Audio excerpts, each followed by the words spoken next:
Our readings this weekend are like a murderer's row for vocation directors.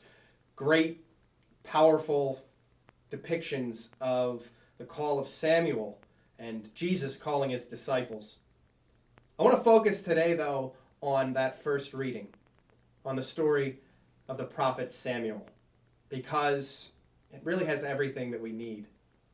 Samuel's story begins with his mother, like all of our stories begin, Hannah, who desperately wanted to have a child.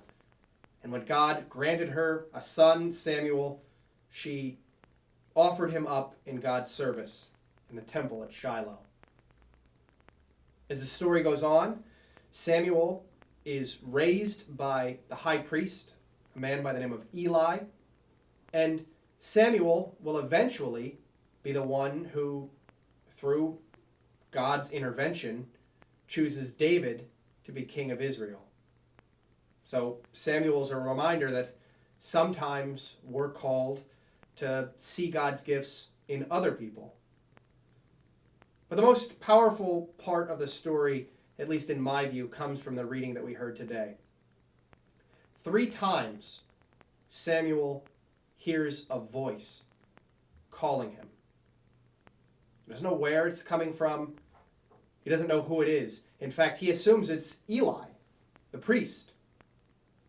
When he goes to Eli, Eli coaches him to listen, to lay down, to pay attention to what God is asking, and to offer up that he simply wants to do his will. Now, the message Samuel gets is a difficult one for Eli, who learns that his family is going to suffer because of the sins of his sons. In that story of Samuel's calling, it's the first book of Samuel, we see these 2 powerful sides of vocations, of discerning God's call. On the one hand, from the older high priest Eli, we learn that sometimes God's call can be challenging, can be difficult. Sometimes we have to just kind of trust. On Samuel's end, we learn that all of us at some point feel a call to something, feel a desire for something, feel something deeper moving in our hearts. But it can be difficult to start with, just to recognize that it's God that's calling us, and even more difficult to recognize what God is calling us to.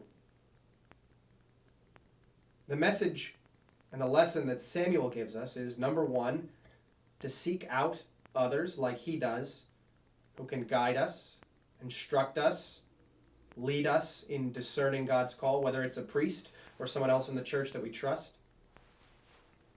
And the second part is the willingness just to listen, to pay attention, and to hear what that voice deep within our soul, deep within our heart, is really asking of us. If you get a chance, take a look at the book of 1 Samuel. It is a powerful example of all the different ways God can call us, all the different vocations that can await us.